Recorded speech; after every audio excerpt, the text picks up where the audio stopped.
Hello student, I am विकास कुमार और आज भाई मैं सोयल मैकेनिक्स में नया टॉपिक लेके आया हूँ आपके लिए। ठीक है, कंसिस्टेंसी। क्या पढ़ेंगे हम? कंसिस्टेंसी आज। ठीक है, तो बेसिकली कंसिस्टेंसी वर्ड भाई आपने बहुत बार सुना होगा। ठीक है, सोयल मैकेनिक्स में और जैसे कंक्रीट टेक्नोलॉजी में सुना। कंसिस्टेंसी में क्या होता है, चलो मैं सोयल मैकेनिक्स की लैंग्वेज में बता देता हूँ। जैसे मेरे पास क्या है, सोयल है। ठीक है, सोयल में भाई मैंने क्या मिला है, वाटर ऐड कर दिया। क्या कर दिया? वाटर ऐड कर दिया। तो जब सोयल और वाटर को क्या कर देते हैं, मिक्स कर देते, तो क्या बन जाता है वहां पर? सोयल का पेस्ट बन जाता है। क्या बन जाता है भाई? सोयल का पेस्ट। अगर ये पेस्ट बना दिया मैंने, चलिए पेस्ट हो गया। अगर मैं इस पेस्ट पर मतलब थोड़ा सा फोर्स लगाऊंगा और थोड़ा सा फोर्स लगाने के कारण इस पेस्ट में ज्यादा डिफॉर्मेशन हो जाएगा, मतलब इजिली डिफॉर्म हो जाएगा, तो हम क्या कहेंगे, जो ये सोयल का पेस्ट है ना वो क्या कंसिस्टेंट है। आगे समझ में? मतलब कंसिस्टेंसी किसको शो करती है? वाटर कंटेंट को शो करती है किसी सोयल में।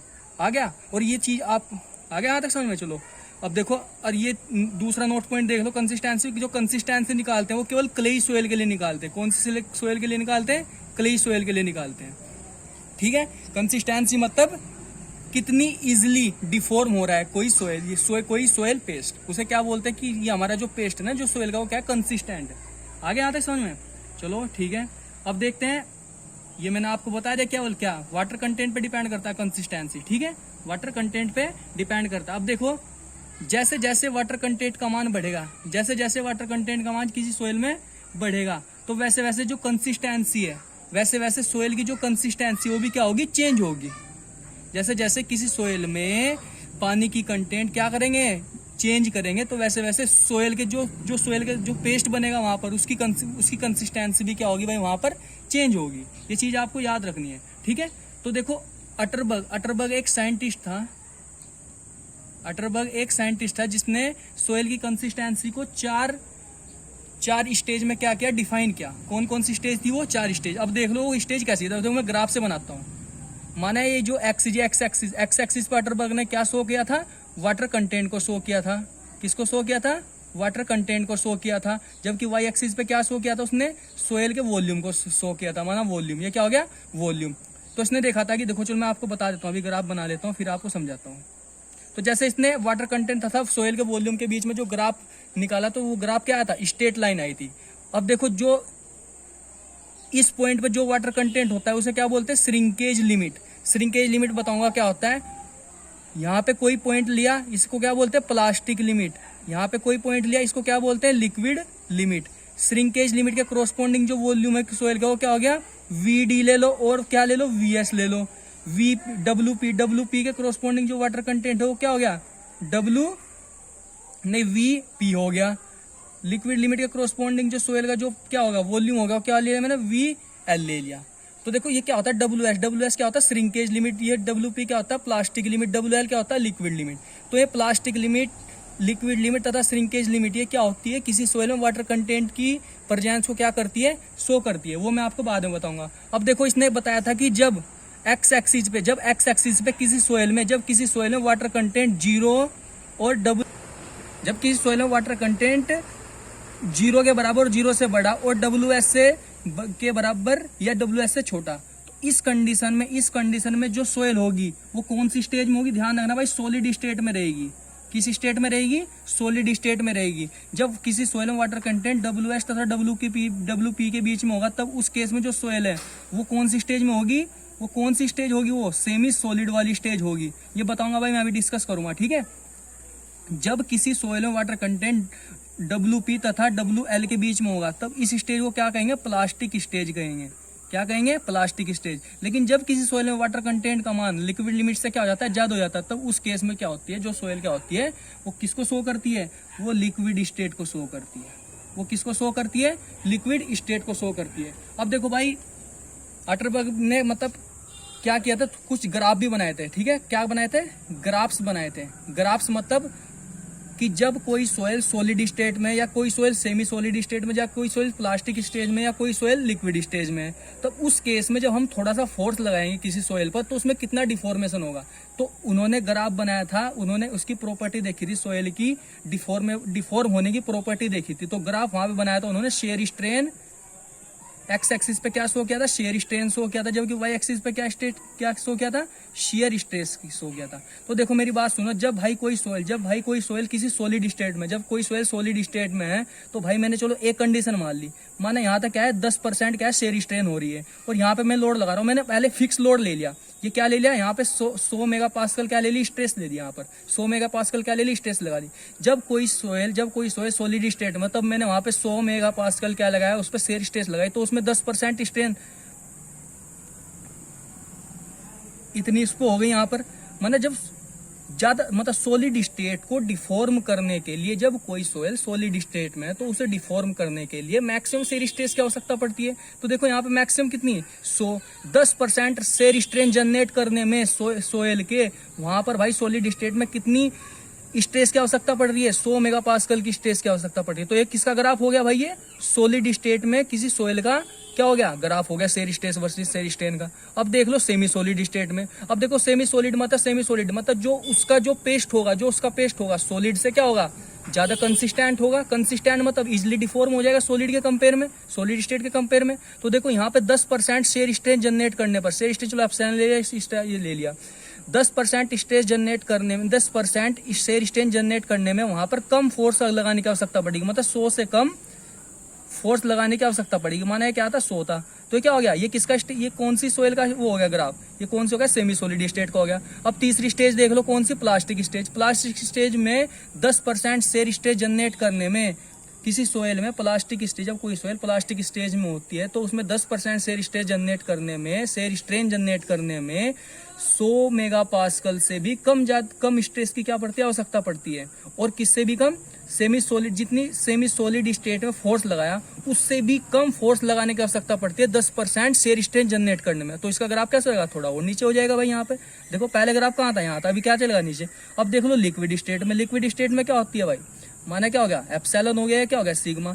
तो लिक्विड स्टेट में 10% शेयर स्ट्रेस जनरेट करने में इन तीनों स्ट्रेस के कंपेयर में, इन तीनों ग्राफ्स के, इन तीनों स्टेज के कंपेयर में कम शेयर स्ट्रेस लगाने की आवश्यकता पड़ रही है 10% स्ट्रेन जनरेट करने के लिए। तो इसका ग्राफ कैसे हो जाएगा, बिल्कुल भाई स्टेप से हो जाएगा।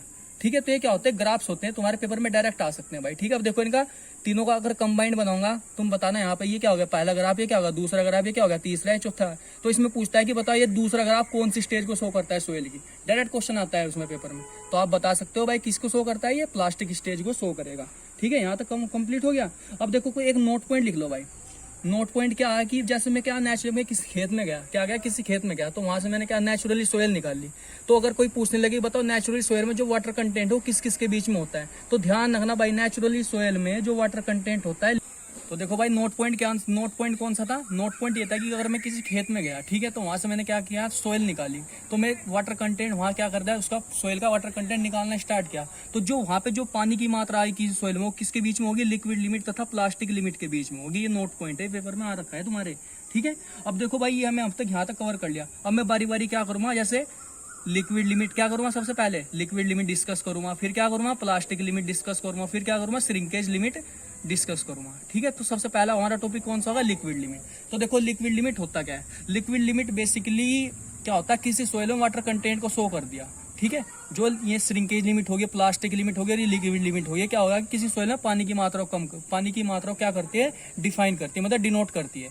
अगर पानी की मात्रा, चलो मैंने एग्जांपल ले लिया, जैसे मेरे पास 100 लीटर पानी है, मेरे पास क्या है 100 लीटर पानी, और मेरे पास ये सोयल सैंपल है। जब मैंने इस पानी मतलब इस 100 लीटर पानी में से 20 लीटर पानी इस सोयल में मिला दिया, ठीक है, तो पहली स्टेज हो गई। जब मैंने इस 100 लीटर पानी में से 40 लीटर पानी यहाँ पे मिला दिया, तो क्या दूसरी स्टेज होगी। जब इस 100 लीटर पानी में से मैंने 60 लीटर पानी इस वाली सोयल में मिला दिया, क्या हो गया, ये तीसरी स्टेज हो गई। तो जिसमें पानी की सबसे ज्यादा मात्रा होगी तो क्या होगी, लिक्विड लिमिट होगी। जिसमें उससे कम पानी की मात्रा होगी तो क्या गया, प्लास्टिक लिमिट स्टेज बोलेंगे। उससे कम पानी की मात्रा को क्या करेंगे, श्रिंकेज लिमिट। तो इस स्टेप से क्या होता है, पानी की मात्रा को ही डिफाइन करते हैं। अब देख लो लिक्विड लिमिट बेसिकली होता क्या है। लिक्विड लिमिट क्या होता है, किसी सोयल में वह मिनिमम वाटर कंटेंट, किसी सोयल में वह मिनिमम वाटर कंटेंट जिसमें सोयल फ्लो की टेंडेंसी रखती हो। समझ गए, मतलब किसी सोयल में मैंने पानी मिला दिया, ठीक है, वो मिनिमम वाटर कंटेंट जब कोई सोयल उस मिनिमम वाटर कंटेंट के साथ फ्लो की टेंडेंसी क्या होती है, रखती है, तो उस कंडीशन में जो सोयल में जो पानी होगा उसे क्या कहेंगे, लिक्विड लिमिट कहेंगे। आ गया भाई यहाँ तक समझ में, चलो बहुत बढ़िया। अब देखो लिक्विड लिमिट निकालने के मेरे पास 3 मेथड होते हैं। लिक्विड लिमिट निकालने के मेरे पास 3 मेथड होते हैं। क्या होता है, कैसाग्रांडे एपरेटस, कैसाग्रांडे एंड डी एपरेटस हो गया। दूसरा कौन सा होता है, 1 पॉइंट मेथड हो गया। दूसरा कौन सा आ गया, 1 पॉइंट मेथड हो गया, ठीक है। तीसरा कौन सा होता है भाई यहाँ पर, कोन पेनिट्रोमीटर मेथड हो गया, ठीक है, पेनिट्रोमीटर मेथड हो गया, ठीक है। तो सबसे पहले मैं क्या डिस्कस करूंगा, कैसेग्रांडे एपरेटस वाला डिस्कस करूंगा, ठीक है। तो आपने कैसेग्रांडे एपरेटस देख रखा है सब कुछ, ठीक है, वो मैं आपको नहीं बताऊंगा यहाँ पर, ठीक है। कैसेग्रांडे एपरेटस में क्या होता है, यहाँ पे एक रबर पैड लगी होती है, ठीक है। ये क्या होते है, रबर पैड लगी होती है यहाँ पर, और यहाँ पर क्या होता है, ब्रास कप होता है, ये क्या होता है, ब्रास, ये किसका होता है, ब्रास कप होता है, ठीक है। और ये ब्रास कप किससे होता है, हैंडल से क्या होता है, अटैच होता है। तो मैं क्या करूंगा, जैसे इस टाइप से क्या होता है, चक्की की तरह क्या करता हूँ, घुमाता हूँ, तो ये क्या होता है, ब्रास कप, जैसे यहाँ पे एक रोटेशन किया तो ऊपर उठता है, जब दूसरा रोटेशन यहाँ तो हुआ तो क्या लगता है, नीचे लगता है रबर प्लेट पे, ठीक है। तो इस ब्रास प्लेट में हम क्या लेते हैं, सोयल सैंपल लेते हैं। वो सोयल सैंपल कितना होना चाहिए, वो सोयल सैंपल ध्यान रखना भाई, सोयल सैंपल का जो वेट होगा कितना होगा, 250 ग्राम लेंगे, क्या लेंगे, 250 ग्राम लेंगे। और वो जो सीव का जो साइज है, मतलब जो वो सोयल जो लिक्विड लिमिट के लिए यूज की जा रही है, वो 4 to 5 माइक्रोन सीव से क्या होनी चाहिए, पास होनी चाहिए, ठीक है। 4 to 5 माइक्रोन, इसका मतलब क्या है कि 0.25 mm वाली सीव से क्या होनी चाहिए, पास होनी चाहिए, ठीक है। लेकिन आईएस कोड में क्या करते हैं, आईएस कोड में 2 mm लेते हैं भाई इसका, ठीक है। तो वैसे बेसिकली क्या होता है, 0.4 to 5 mm सीव से क्या होना चाहिए, पास होना चाहिए, वो वाली सोयल लेते हैं, ठीक है। उसका वेट कितना लेते हैं, 250 ग्राम लेते हैं। अब मैंने क्या किया कि 250 ग्राम में कुछ पानी की मात्रा मिलाई, चलो भाई मैंने कुछ बनाया, मतलब W1 पानी की मात्रा मिलाई, उसे क्या कर लिया, बिल्कुल मिक्स कर लिया बढ़िया तरीके से, क्या बना लिया, पेस्ट बना लिया उसका क्या बना लिया, बढ़िया तरीके से पेस्ट बना लिया। अब इस पेस्ट को मैं क्या करता हूँ, ब्रास कप में क्या कर देता हूँ, फिल कर देता हूँ, क्या कर देता हूँ, चलो ब्रास कप में क्या कर दिया भाई, मैंने फिल कर दिया। ये जो ब्रास कप है ना, कोन टाइप का होता है भाई, क्या होता है, नीचे से गड्ढा होता है, ऊपर से क्या होता है, चपटा होता है।